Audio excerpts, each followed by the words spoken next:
Πόσα χρόνια μαζί? 35 χρόνια μια ζωή έχω στην αγκαλιά μου, έτσι να του πεις. Χαλάλι σου Σπύρο και το νερό που πιες που την καρδιά μου. Άλλο ένα μεγάλο χειροκρότημα θέλω για έναν καλλιτέχνη εξίσου σημαντικό και μεγάλο που μας τιμά και στη γενέτειρα αλλά και στο εξωτερικό, τον Πολυχρονάκη, τον Αλέκο, που εκείνος μας κάνει την τιμή να είναι. Άλλο ένα χειροκρότημα για τον Βιτορό, πως θα τον καλώ να δει να τον δω. Δεν λέω πολλά Κώστα επειδή είμαστε σόι να μην πούνε πως... Καλά, καθόλου πολλά. Καλά τα λέει. Κυρίες και κύριοι, ετούτο το χωριό το αγαπώ για πολλούς λόγους. Θα έλεγα όμως ψέματα αν δεν το αγαπούσαν για το πιο σημαντικό λόγο, ότι είναι το χωριό του Μανώλη του Στεφανάκη, για τον οποίο θέλω το χειροκρότημά σας.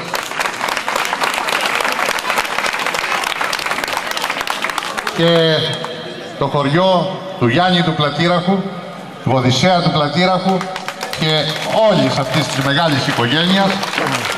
Δεν αναφέρομαι σε άλλες οικογένειες γιατί είναι πολλές και κάποια θα ξεχάσω, αλλά μου δίνει τη δυνατότητα και την ευκαιρία το γεγονός ότι πίσω μου έχω ένα παλικάρι που απόψε με πολύ χαρά το υποδεχόμαστε. Και η γενέτειρά του, αλλά και η Κρήτη ολόκληρη. Το Μιχάλη τον Πλατήραχο, για τον οποίο θέλω το χειροκρότημά σας.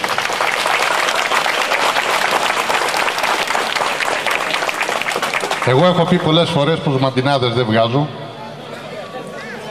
Ζήτησα όμως από τον Κώστα τον Βιτόρο που είναι δίπλα μου απόψε, πώς θα μπορούσα του λέω Κώστα να αρχίσω απόψε να μιλώ για αυτό το παιδί που μας κάνει την τιμή να είναι κοντά μας και που έρχεται στην πατρίδα να παίξει και να παίξει στο χωριό του πατέρα του, στο γενέθλιο τόπο των γονιών του, να παίξει λύρα. Και ο Κώστας έφτιαξε αυτομάτως τη μαντινάδα. Η Κρήτη Μιχάλη έχει ανοιχτεί πάλι την αγκαλιάτζη και αισθάνεται υπερήφανη που βρίσκεσαι κοντάτζη. Θα τον ακούσουμε σε λίγο να παίζει. Θα ήθελα όμως να τον παρουσιάσει ο Σπύρος ο Σιφογιοργάκης, εκείνος να έχει τον τελευταίο λόγο. Πιο μπροστά όμως θέλω μια κουβέντα από τον Δημήτρη το Σκουλά. Θέλω και να χαιρετήσει τη βραδιά ο Δημήτρης, αλλά και να πει, επειδή τον ξέρεις Δημήτρη πολύ καλύτερα εσύ τον Μιχάλη, να πεις μερικά λόγια για τον ανερχόμενο αυτό αστέρα στην κριτική μουσική, αν κρίνω από τις γνώμες των παλιότερων. Και εγώ πριν πω δύο λόγια για τον Μιχάλη, θα ήθελα να σας ζητήσω συγγνώμη ειλικρινά που απόψε βρίσκομαι σε ένα χωριό που έχω πάρα πολλούς και προσωπικούς φίλους και καλούς φίλους. Δεν θα μπορώ όμως να τραγουδήσω έτσι όπως θα ήθελα για όλους εσάς, γιατί έχω ένα πρόβλημα στο λαιμό μου και δεν το λέω για δικαιολογία. Θέλω να πιστέψω πως θα κάνω μια όμορφη βραδιά με τους εκλεκτούς παλιούς και νέους κριτικούς καλλιτέχνες, ξεκινώντας από τον Σπύρο του Σιφογιοργάκη, από τη γυναίκα του Χρυσούλα, από τον Αλέκο τον Πολυχρονάκη, από εμάς που καθόμαστε εδώ πέρα και πλαισιώνουμε τον Μιχάλη, τον Πλατήραχο.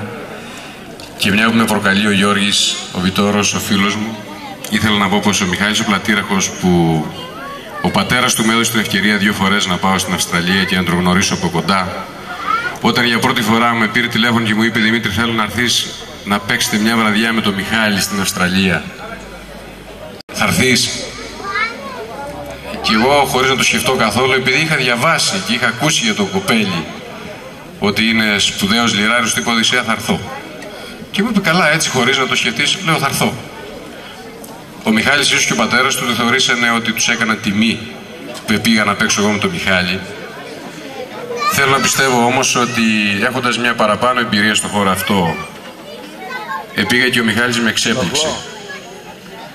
Δεν ένιωσα ότι έπαιζε με ένα λιράρι καινούριο, με ένα λιράρι που δεν έχει γεννηθεί στην Κρήτη ή στην Ελλάδα. Από την πρώτη δοξαριά που έπαιξε ο Μιχάλης, σκέφτηκα ότι με τούτον τον άνθρωπο μπορούμε να κάνουμε βραδιές κριτικές γνήσιες, γιατί γνήσια κριτική μουσική παίζει. Και δεν έχω κανένα πρόβλημα όποτε και αν χρειαστεί να παίξουμε μαζί.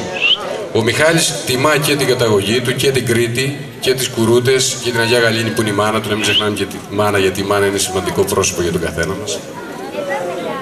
Θέλω ειλικρινά, χωρίς να προσπαθήσω να τον πενεύσω παραπάνω, και βέβαια να πω ότι έχει πάρει και μαθήματα από το μεγάλο το Σπύρο του Σιφογιοργάκη σε παλιότερες εποχές όταν ήταν μικρός, να τον αφήσουμε να μας αποδείξει με τη μουσική του και με την τέχνη του πόσο αξίζει, και το χειροκρότημά θα είναι πολύ πιο σημαντικό στο τέλος από ό,τι θα είναι στην αρχή.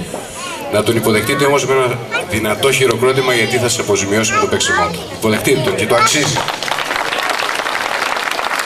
Να είσαι καλά, Δημήτρη. Δεν έχεις μικρόφωνο. Θέλω και από σένα μια κουβέντα. Μια κουβέντα, γιατί έχετε συνεργαστεί. Εγώ έκανα Παναμάκια. Και εγώ θα ήθελα να πω ότι σε τέτοιους ανθρώπους που ούτε καν έχουν γεννηθεί εδώ στην Κρήτη, που δεν έχουν τα βιώματα που έχουμε εμείς που γεννηθήκαμε και μεγαλώσαμε εδώ, είναι πολύ αξιέπαινοι, σίγουρα πολύ πιο αξιέπαινοι από εμάς που έχουμε μεγαλώσει εδώ. Αξίζουν λοιπόν συγχαρητήρια στο Μιχάλη, αλλά πριν από τον Μιχάλη πιστεύω ότι αξίζουν συγχαρητήρια στην οικογένεια του Μιχάλη, στον Οδυσσέα, τον Πλατήραρχο και στη μητέρα του για τον τρόπο που τον μεγάλωσαν. Δεν θα ήθελα να πω τίποτα άλλο, να μην σας κουράσουμε. Όπως είπε και ο Δημήτρης, ο Μιχάλης θα αποδείξει αυτά που λέμε στην πορεία. Καλή βραδιά. Ο Γιώργος Αφραγιανάκης, για όσους δεν τον γνωρίζετε, ήταν συνεργάτης και είναι συνεργάτης με τον Μιχάλη σε πολλά γλέντια που έχουν γίνει στην Αυστραλία. Θα παρακαλέσω τώρα να έρθει κοντά ο Σπύρος, αλλά μέχρι να έρθει να απευθυνθώ για λίγο μόνο για ένα λεπτό, στον πρόεδρο της Μακριτικής, και να σας πω, κύριε πρόεδρε, ότι εκπροσωπείτε και αυτά τα παιδιά και είναι το μέλλον, και χαιρόμαστε κάθε φορά που ακούμε την πρόοδο που έχει η παροικία στην Αμερική και σε όλο τον κόσμο, στα γράμματα, στις τέχνες και στο πνευματικό τομέα γενικότερα. Να είσαστε καλά, να έχετε την υγεία σας, να μπορείτε πάντα να υπηρετείτε αυτά τα παιδιά.